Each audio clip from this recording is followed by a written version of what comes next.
কারণ আপনি দেবশিলা থেকে আসা একজন সামান্য দাস, আর আমি চেঙ্গিস খানের প্রকৃত বংশধর। জাহাপনা সাক্ষাতের অনুমতি দিয়েছেন।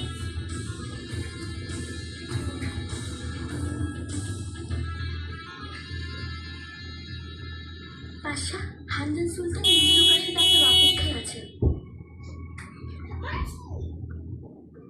এসো।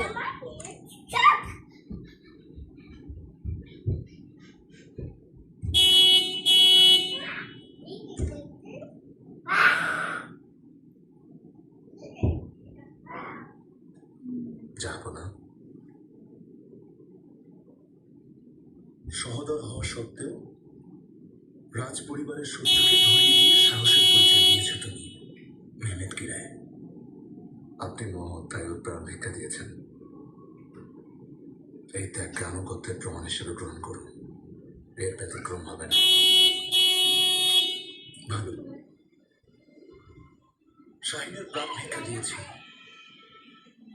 কিন্তু প্রতিশ্রুতি ভঙ্গ হলে আমি ওকে হত্যার আদেশ দেব।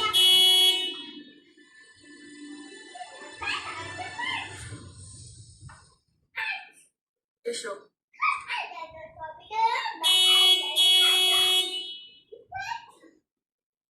সুলতানা, দারভিশ,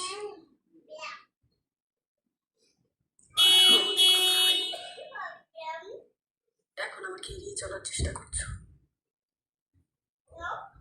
সত্যি চেষ্টা করেছি, কিন্তু সফল হয়নি।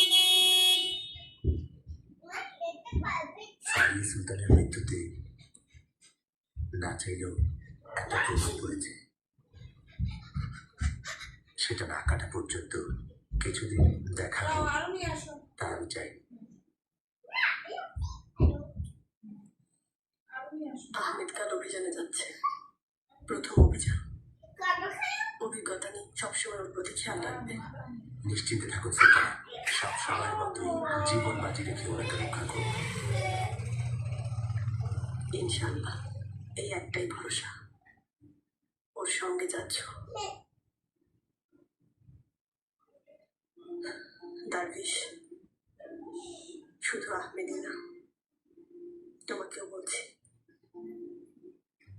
নিজের খেয়াল রেখো। সেদিন বলেছিলেন অবস্থান ভিন্ন হলে হয়তো আমাদের জীবনটা অন্যরকম হতে পারত। কথাটা মন থেকে বলেছিলেন নাকি মৃত্যু পথযাত্রীকে সান্ত্বনা দিয়েছিলেন?